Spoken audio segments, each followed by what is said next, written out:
Ketua Komisi A DPRD Maluku meminta semua lembaga penyiaran, terutama TV nasional dan TV swasta berjaringan serta radio turut berkontribusi menyediakan konten 10% pemberitaan yang sifatnya lokal. Hal ini disampaikan Ketua Komisi A DPRD Maluku Melkias Frans usai pelaksanaan rapat koordinasi lembaga penyiaran seprovinsi Maluku yang digelar oleh KPID Maluku. Menurut Frans, seluruh lembaga penyiaran publik wajib melaksanakan amanah sesuai sebagaimana diatur dalam Pedoman Perilaku Penyiaran dan Standar Program Siaran atau P3SPS KPI. Dalam hal desentralisasi penyiaran dituntut adanya keragaman isi siaran yang berbanding lurus dengan keragaman budaya dan kearifan lokal masyarakat Indonesia yang plural, dengan harapan budaya dan kearifan lokal daerah memperoleh ruang yang pantas dan layak dalam produksi dan pola program siaran. Frans mengakui kendati pun telah ada lembaga penyiaran yang menyiarkan konten lokal 10%, namun dalam prakteknya masih saja ada yang tidak taat aturan. Masih saja dijumpai pelanggaran yang diakibatkan mulai dari persoalan SDM, pengetahuan nilai lokal, dan yang lainnya. Ia mencontohkan porsi siaran dan waktu siaran lokal yang terbatas, bahkan banyak siaran lokal hanya disiarkan pada jam-jam malam. Contohnya ada beberapa kasus yang muncul dan mendapat protes masyarakat karena materi siarannya dianggap melecehkan golongan, kelompok, atau masyarakat adat tertentu.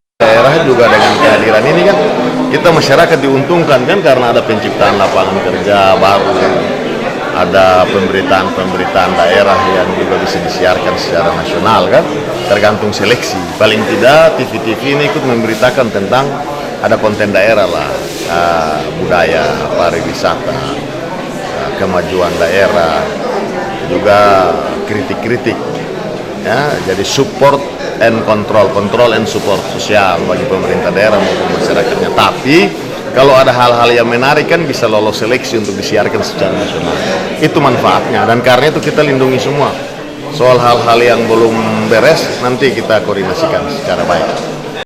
Ketua KPID Maluku Mutiara Dara Utama mengatakan lembaga penyiaran berjaringan agar segera melaksanakan konten lokal 10% dan menjadi bagian dari evaluasi tahunan lembaga penyiaran. Terkait hal tersebut, KPI telah mengeluarkan surat edaran kepada stasiun jaringan untuk melaksanakan sistem siaran berjaringan atau SSJ dengan konten lokal 10%. Mutiara juga mengakui masih ada beberapa lembaga penyiaran yang secara presentase belum memenuhi konten lokal 10%, serta jam tayang konten lokal masih pada jam-jam malam. Kalaupun ada produksi konten lokal dilakukan di induk jaringan, cenderung mengulang-ulang tayangan. Menurutnya, pengembangan penyiaran sifatnya produktif untuk mencerdaskan masyarakat sesuai amanat undang-undang dan peraturan KPID sangat diperlukan.